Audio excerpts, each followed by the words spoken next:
fingertips, and he had to know number 38, Connor Coughlin, the great safety for the Brown Bears, was coming. That can't be a very good feeling. Oh, when you're exposed like that in the middle of the field and you know you're going to take a shot. But what do they always say, right? You're going to get hit anyway. You might as well catch it. 2nd down and 6 from the 21. Rawlings back again, firing, back shoulder pass. Catch is made. Touchdown, Bulldogs. Pass complete to 88, Shohfi. J.P. Shohfi with a 21-yard reception. It's going to be a long night for Brown if Yale can play this well in the passing game. I mean, that's Shohfi going against their best cover corner, Terrell Smith. They came with a delayed blitz again. It was late. It looked like Smith lost his footing. We'll see if Yale goes for 2 again here. But Shohfi just catches the ball at his back shoulder, and Yale is in business early in this game. Wow. That was a strike. And you pointed out earlier, Kurt Rawlings with plenty of time.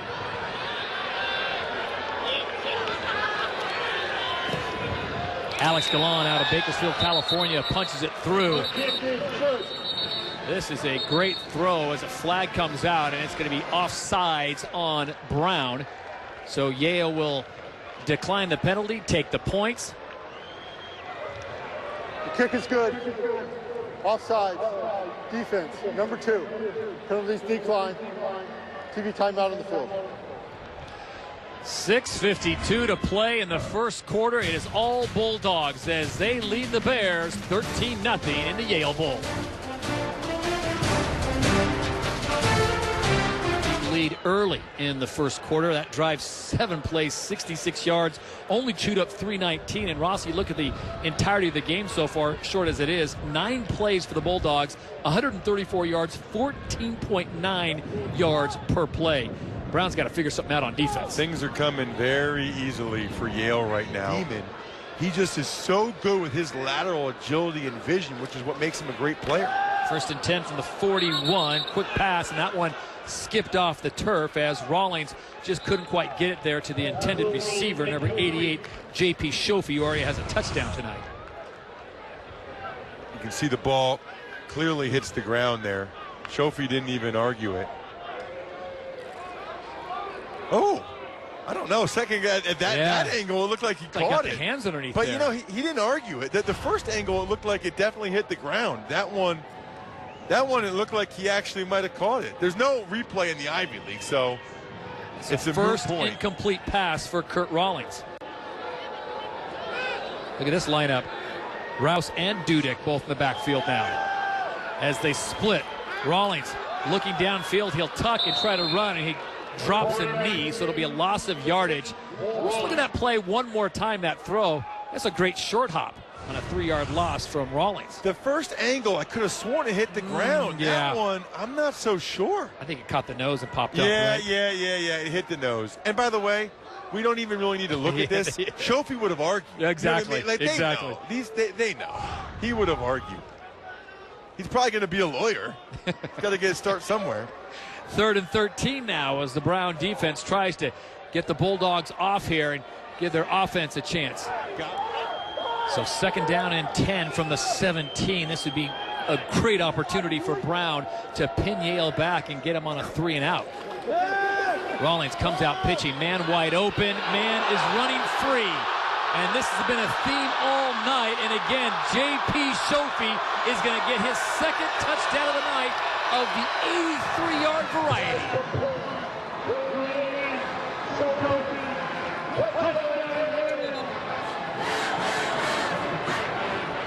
Todd, it was just a quick wide receiver screen, and you see Shohfi gets it. Coughlin takes a bad angle, and then nobody on Brown's defense is fast enough, even though they have the angle, to catch Shohfi. That's one thing that's been pretty clear tonight, is that the team speed for Yale is far superior to that of Brown. Gideon Dixon was the only man after Coughlin missed that tackle that had a shot at him, and he could not reel in the speedy sophomore from San Marino, California, J.P. Shohfi. 2 touchdowns on the night for him, 2 touchdowns on the night for Dudek. Galon punches it through. So you've got a sophomore with 2 touchdowns and a freshman with 2 touchdowns. The future of Yale looks very bright. You miss that one tackle, and you have a guy like Shohfi with that speed. He's taking it to the house. Yale's up big.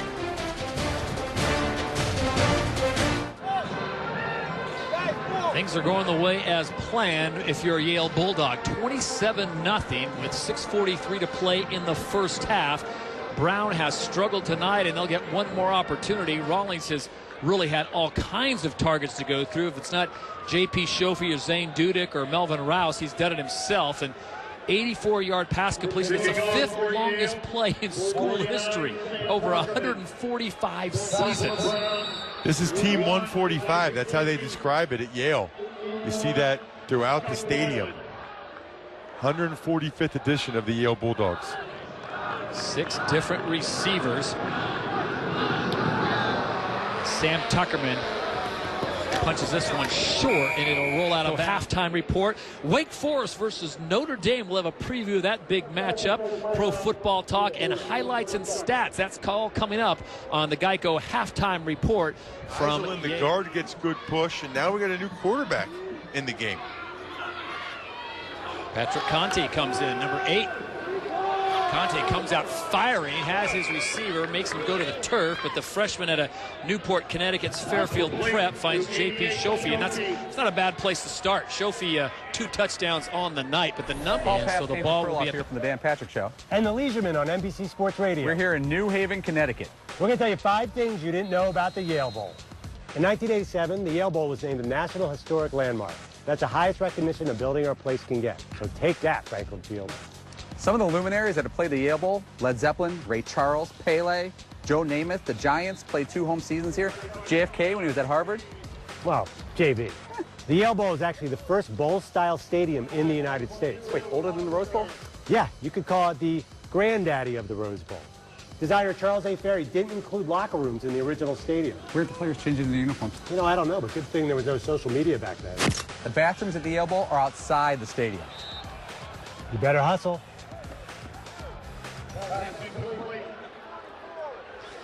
So Brown in a hurry-up offense as we get a little history lesson from Andrew and Paul.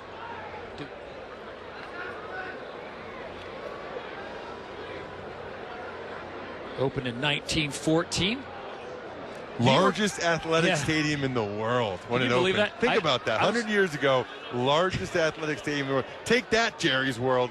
Can you imagine seeing the dead here, or the Eagles? How cool would that have been? Look at the updated standings in the Ivy League. So Yale now goes clear at 4-1 with some good action coming tomorrow around the conference. Columbia, Cornell, Princeton, Harvard, all in action. Of course, next week Brown goes to Boston. Ross, you'll be there calling it the Fenway Park Showdown. Yeah, man.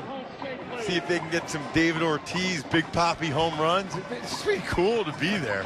7-1 overall for the Yale Bulldogs. And this is one of the things that's cool about the Ivy League is you know that you're all kind of in it together. Yeah. You know, there aren't a lot of people that know what it's like to play Division I college football, but also go to a school like this and everything that entails with the commitment on and off the field. And Yale will be celebrating with their fans as we check in with our intrepid reporters on the field, Andrew Perloff, Paul Papps, and their final thoughts. Guys, fun night in New Haven on 34-7. We're built for this. So Leisureman, you need Phil in a 34-7 game. That's all us, guys. We call that role. You need X's and O's. That's not on us. But, you know, if you need something to talk about in the second half, we're there. Good news, Todd. I call Pepe's in New Haven. Still open. We can go get a slicer. Yes. Nice. Now that is called taking one for the team. Well done, Paul.